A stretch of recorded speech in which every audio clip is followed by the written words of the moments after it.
action let's go trouble 너를 찾으러 Halo, assalamualaikum warahmatullahi wabarakatuh. Perkenalkan, saya Anaka Deta dari program studi S1 Farmasi dengan nomor NIM 10 12 30 17. Di sini saya bertugas sebagai moderator pembuka dan penutup. Nanti materi-materinya akan disampaikan kepada teman-teman saya dan sekaligus berkenalan di video masing-masing selanjutnya. Di sini saya dan teman-teman kelompok saya sangat berterima kasih kepada Ibu Nurul Hidayah yang telah memberikan tugas ujian akhir semester ini yang merupakan tugas project video. Sebelum kita membuat video tugas project ini, sebelumnya kita telah menganalisis, menelaah isi dan poin-poin dari materi yang dibagi setiap kelompoknya. Dari kelompok saya mendapatkan tentang hak asasi manusia. Jadi poin-poin materi yang akan disampaikan kepada teman-teman yaitu ada pengertian hukum, hak asasi manusia, klasifikasi hak asasi manusia, sifat-sifatnya, cara mengatasi, dan contoh pelanggaran HAM. Serta ada kesimpulan di setiap akhir materinya. Yang pertama materinya pasti akan kita bahas tentang pengertian apa sih hak asasi manusia itu, yaitu ada di video sini. Hai everyone, perkenalkan nama saya Dewinda Rahman dengan NIM 10123-047 kelompok 3 Prodi S1 Farmasi. Di sini saya akan memaparkan mengenai pengertian HAM atau hak asasi manusia. HAM atau hak asasi manusia adalah konsep hukum dan normatif yang menyatakan bahwa manusia memiliki hak melekat pada dirinya. Karena ia adalah seorang manusia, hak asasi manusia berlaku kapanpun, dimanapun, dan kepada siapapun, sehingga sifatnya universal. HAM pada prinsipnya tidak dapat dicabut, juga tidak dapat dibagi-bagi, saling berhubungan, dan saling bergantung. Secara konseptual, hak asasi manusia dapat dilandaskan pada keyakinan bahwa hak tersebut dianugerahkan secara alamiah oleh alam semesta, oleh Tuhan, ataupun oleh nalar. Sementara itu, mereka yang menolak penggunaan unsur alamiah meyakini bahwa hak asasi manusia merupakan pengejawantahan nilai-nilai yang disepakati oleh masyarakat. Hak asasi manusia atau HAM sudah memiliki cabang ilmu sendiri untuk dipelajari. Berikut ada beberapa pengertian hak asasi manusia dari para ahli yang mengemukakan cabang ilmu tentang hak asasi manusia. Yaitu yang pertama, HAM atau hak asasi manusia menurut John Locke. Hak asasi manusia adalah hak yang langsung diberikan kepada kita oleh Tuhan sebagai hak kodrati. Oleh sebab itu, tidak ada kekuatan di dunia ini yang bisa mencabutnya. HAM memiliki sifat yang mendasar dan memiliki sifat yang suci. 2. HAM menurut James Matterson. James Matterson adalah anggota Komisi Hak Asasi Manusia di PBB. Menurutnya, hak asasi manusia adalah hak-hak yang ada pada setiap manusia yang tanpanya manusia mustahil hidup sebagai manusia. Yang ketiga, HAM menurut Miriam Budiarjo. HAM adalah hak yang dimiliki setiap orang sejak lahir di dunia. Hak itu sifatnya universal karena hak dimiliki tanpa adanya perbedaan, baik itu ras, jenis kelamin, suku, dan agama. Yang keempat, HAM menurut Profesor Kuenjoro Puirbarmanoto. HAM adalah suatu hak yang bersifat mendasar, hak yang dimiliki manusia sesuai dengan kodratnya yang pada dasarnya tidak bisa dipisahkan. Yang kelima atau yang terakhir, HAM menurut Undang-Undang Nomor 39 Tahun 1999. HAM adalah seperangkat hak yang melekat pada diri manusia sebagai ciptaan Tuhan yang Maha Esa. Hak tersebut merupakan anugerah yang wajib dilindungi dan dihargai oleh setiap manusia. Bye! Halo, saya Ananda Nabila Wahyu Oktavia dengan NIM 101230118. Saya akan menjelaskan klasifikasi HAM. Klasifikasi HAM dikelompokkan menjadi 6. Yang pertama ada hak asasi pribadi atau personal right. Hak asasi pribadi ini mengatur mengenai hal yang berhubungan dengan kehidupan pribadi setiap individu. Yang kedua ada hak asasi politik atau political right. Hak asasi politik ini mengatur dan menjamin hak manusia dalam kehidupan berpolitik. Yang ketiga ada hak asasi hukum atau right of legal equality. Hak asasi hukum ini menjamin hak setiap individu agar mendapatkan perlindungan dan perlakuan yang sama di mata hukum dan pemerintahan. Yang keempat ada hak asasi ekonomi atau property right. Hak asasi ekonomi ini menjamin hak manusia dalam kegiatan perekonomian. Yang kelima ada hak asasi peradilan atau procedural right. Hak asasi peradilan ini menunjukkan bahwa setiap individu berhak mendapatkan perlakuan yang sama dalam tata cara peradilan. Yang keenam ada hak asasi sosial budaya atau social culture right. Hak asasi sosial budaya berhubungan dengan kegiatan manusia dalam kehidupan bermasyarakat. Jadi, apabila seluruh warga negara mendapatkan hak tersebut, maka mereka akan membangun lingkungan yang damai, berkelanjutan, dan adil. Saya Ringbi dengan NIM 10123028 dari Prodi S1 Farmasi akan menyampaikan sifat-sifat hak asasi manusia. Yang pertama, hak asasi manusia bersifat universal, artinya hak ini dimiliki oleh setiap manusia tanpa membedakan suku, ras, agama, dan negara.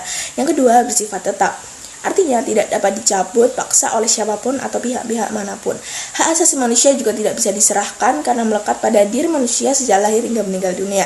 Yang ketiga, bersifat hakiki. Artinya telah ada pada setiap manusia sejak lahir di dunia sebagai karunia dari Tuhan Yang Maha Esa. Yang keempat, bersifat tidak dapat dibagi. Artinya setiap manusia memiliki hak asasi yang sama dan tidak dapat dibagi kepada orang lain. Yang kelima, bersifat kodrati. Artinya, hak asasi manusia telah ada dan melekat pada diri manusia atas pemberian dari Tuhan Yang Maha Esa. Yang keenam, bersifat utuh. Artinya, hak yang dimiliki setiap manusia pada dasarnya utuh, tidak dapat diberikan kepada orang lain, dikurangi, maupun dirampas. Yang ketujuh, bersifat tidak dapat dicabut. Hak asasi manusia bersifat tidak dapat dicabut oleh orang lain atau pihak manapun tanpa memandang kekuasaan, jabatan, dan bakat. Jadi, hak ini melekat pada tiap manusia sejak ia lahir hingga meninggal dunia. Yang kedelapan, bersifat menjamin kelangsungan hidup. Adanya hak asasi manusia dimaksudkan supaya kelangsungan hidup tiap manusia dapat terjamin dan terpenuhi. Yang kesembilan, bersifat berlaku setiap saat. Artinya, hak ini selalu menempel pada diri manusia tanpa mengenal batasan-batasan waktu tertentu. Yang kesepuluh, bersifat wajib dihormati dan dilindungi. Setiap negara, hukum, dan pemerintahan di dalamnya wajib menghormati, menghargai, serta melindungi hak asasi manusia yang merupakan warga negaranya atau yang tinggal di wilayahnya dengan konstitusi dan undang-undang yang berlaku. Halo Sobat Baktap, perkenalkan aku Adelia Tirta Nirmaya dengan NIM 101230003. Di sini aku akan memaparkan sedikit materi tentang pelanggaran HAM yang ada di Indonesia. Pelanggaran HAM sendiri terbagi menjadi dua, yaitu pelanggaran HAM berat dan pelanggaran HAM ringan. Yuk kita simak beberapa contoh pelanggaran HAM berat yang ada di Indonesia. Pelanggaran HAM terhadap kemanusiaan seperti contoh pemusnahan, penyiksaan, pembunuhan. Kedua, ada pelanggaran HAM secara ringan. Apa saja sih contoh pelanggaran HAM secara ringan itu? Yang pertama, ada kelalaian dalam memberikan layanan kesehatan atau memberikan layanan kesehatan dengan tidak sesuai SOP yang berlaku. Yang kedua, pencemaran lingkungan secara disengaja, perundungan atau bullying sekolah, tidak memperdulikan penyandang disabilitas, mengucap kata-kata kasar dan tidak sopan terhadap yang lebih tua maupun dengan yang sebaya, mencegah seseorang menjalankan ibadahnya masing-masing, melarang orang lain menyampaikan aspirasi atau pendapat mereka, dan mencemarkan nama baik seseorang. Selain contoh-contoh yang sudah aku sebutkan tadi, ada juga pelanggaran HAM yang ada di keluarga. Padahal dalam keluarga itu pastinya memiliki kekerabatan yang sangat dekat ya. Jadi kayak pelanggaran HAM itu sangat tidak etis apabila dilakukan, karena Hal itu tuh menyangkut pelanggaran akan hak hidup seseorang untuk hidup layak, selayak-layaknya. Pada kenyataannya, kasus pelanggaran HAM yang ada di keluarga semakin banyak dan sering terjadi. Sebagaimana 6 contoh kasus pelanggaran HAM yang ada di keluarga. Yuk, simak. Mungkin seperti yang banyak kita lihat ya teman-teman, di bawah jalan tol perkotaan besar seperti contoh di kota Surabaya, di bawah jalan tol itu banyak anak-anak di usia mereka yang seharusnya menuntut ilmu di bangku sekolah bersama teman-teman. Mungkin ada beberapa faktor, entah itu faktor ekonomi atau memang orang tua itu ingin anaknya membantu saja orang tuanya untuk mencari nafkah. Nah, padahal menuntut ilmu itu kewajiban seorang anak yang sudah jelas diamanatkan oleh negara sebagaimana program wajib belajar 9 tahun. Namun pada kenyataannya ada sebagian besar orang yang tua yang mengabaikan akan hal ini dan memilih memutuskan anaknya untuk berhenti bersekolah, lebih memilih untuk mengajak anaknya membantu bekerja mencari nafkah di ladang, di sawah, bahkan yang lebih berbahaya itu di jalanan. Karena kita tidak tahu akan hal bahaya apa yang akan ada di jalanan pada waktu itu. Yang kedua ada KDRT. Mungkin pelanggaran HAM ini sering terjadi ya belakangan ini, muncul di media televisi.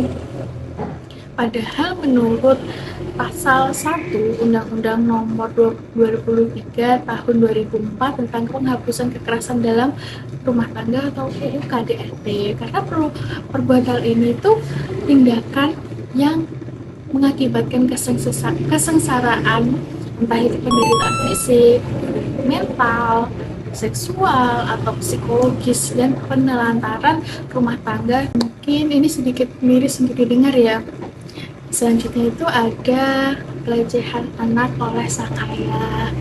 Nah, pelecehan ini bentuk hubungan seksual yang dilakukan berdasarkan bukan kehendak bersama, karena bukan kehendak bersama itu bisa diawali oleh ancaman, kekerasan fisik yang dilakukan terhadap korban, sehingga korban tidak berani untuk melawan atau menolak ajakan sang pelaku tersebut karena efek ketakutan. Mungkin itu sedikit pemaparan materi tentang pelanggaran HAM yang ada di Indonesia. Marilah kita sesama manusia, sesama makhluk untuk saling menghargai, saling menyayangi, dan melindungi antar manusia. Terima kasih. Halo everyone, saya Ashiba Meka Natasha dengan NIM 101230031 dari kelompok 3 Prodi S1 Farmasi. Di sini saya akan menjelaskan sedikit mengenai upaya pencegahan pelanggaran HAM. Mencegah timbulnya pelanggaran HAM merupakan salah satu upaya menegakkan hak dasar manusia. Menurut Yusnawan Lubis dan Muhammad Sodeli dalam buku yang berjudul Pancasila dan Kewarganegaraan, upaya pencegahan terjadinya pelanggaran HAM dapat dilakukan dengan 6 tindakan berikut ini. 1. Penegakan demokrasi dan supremasi hukum. Upaya ini memerlukan pendekatan hukum sekaligus pendekatan dialogis yang bertujuan untuk meningkatkan partisipasi masyarakat dalam pencegahan pelanggaran HAM. Selain itu, para penegak hukum juga harus berperan aktif dalam memberikan pelayanan yang adil bagi masyarakat. 2. Meningkatkan kualitas pelayanan publik untuk mencegah berbagai bentuk pelanggaran HAM. 3. Meningkatkan pengawasan dari masyarakat dan lembaga politik terhadap upaya penegakan HAM yang dilakukan oleh pemerintah. 4. Meningkatkan pemahaman mengenai prinsip HAM ke masyarakat. Salah satunya melalui lembaga pendidikan formal seperti sekolah dan perguruan tinggi atau lembaga pendidikan non-formal lainnya. 5. Meningkatkan profesionalisme seluruh lembaga keamanan dan pertahanan negara. 6. Meningkatkan kerjasama secara harmonis antar kelompok atau golongan masyarakat, sehingga saling menghormati hak, keyakinan, dan pendapat masing-masing. Itulah upaya yang bisa dipahami dan diterapkan oleh seorang warga negara untuk mencegah terjadinya pelanggaran HAM. Kita juga dapat menerapkan prinsip HAM di lingkup terkecil seperti di keluarga. Perkenalkan, nama saya Andi Lupanmadi, NIM 101230021. Di sini saya akan menjelaskan tentang kesimpulan dari materi hak asasi manusia ini, yaitu hak asasi manusia merupakan suatu konsep hukum dan normatif yang menyatakan bahwa setiap manusia memiliki hak yang melekat pada dirinya karena ia adalah manusia. Tuntutan dalam menegakkan hak asasi manusia ini sudah sedemikian kuat dari dalam negeri maupun dari dunia internasional. Namun masih banyak sekali tantangan yang harus dihadapi. Oleh sebab itu perlu adanya dukungan dari semua pihak, antara lain ada masyarakat, politisi, akademisi, tokoh masyarakat, serta para penegak hukum dalam penegakan hak asasi manusia ini untuk bergerak ke arah yang lebih positif serta sesuai dengan harapan kita bersama. Penghormatan dan penegakan terhadap hak asasi manusia ini merupakan suatu keharusan, namun tidak ada tekanan dari pihak manapun dalam pelaksanaannya. Pembangunan bangsa dan negara pada dasarnya juga ditujukan untuk memenuhi hak asasi warga negaranya. Diperlukan niat serta kemauan yang serius dari pemerintah, aparat penegak hukum, dan para elit politik agar penegakan hak asasi manusia ini berjalan sesuai dengan apa yang dicita-citakan dan memastikan bahwa hak asasi manusia ini dapat terwujud dan terpenuhi dengan baik. Dan sudah menjadi kewajiban kita sebagai komponen bangsa untuk mencegah agar pelanggaran hak asasi manusia yang ada di masa lalu tidak terjadi pada masa sekarang maupun masa yang akan datang. Ada kata-kata dari Ramsey Clark, yaitu hak bukanlah apa yang diberikan seseorang padamu, itu adalah apa yang tidak dapat diambil oleh siapapun darimu. Sekian dari kelompok kami. Terima kasih. Wassalamualaikum warahmatullahi wabarakatuh. Baik, itu tadi merupakan materi-materi yang disampaikan oleh teman-teman dari pengertian sampai ke kesimpulan materi hak asasi manusia. Semoga bermanfaat dalam video penyampaian pemaparan materi ini. Mohon maaf apabila ada kurang lebihnya dari kata-kata kami. Kami mohon maaf yang sebesar-besarnya. Terima kasih. Wassalamualaikum warahmatullahi wabarakatuh. 트레저와 함께 달려 Ready for action, let's go 트러블 물을 찾으러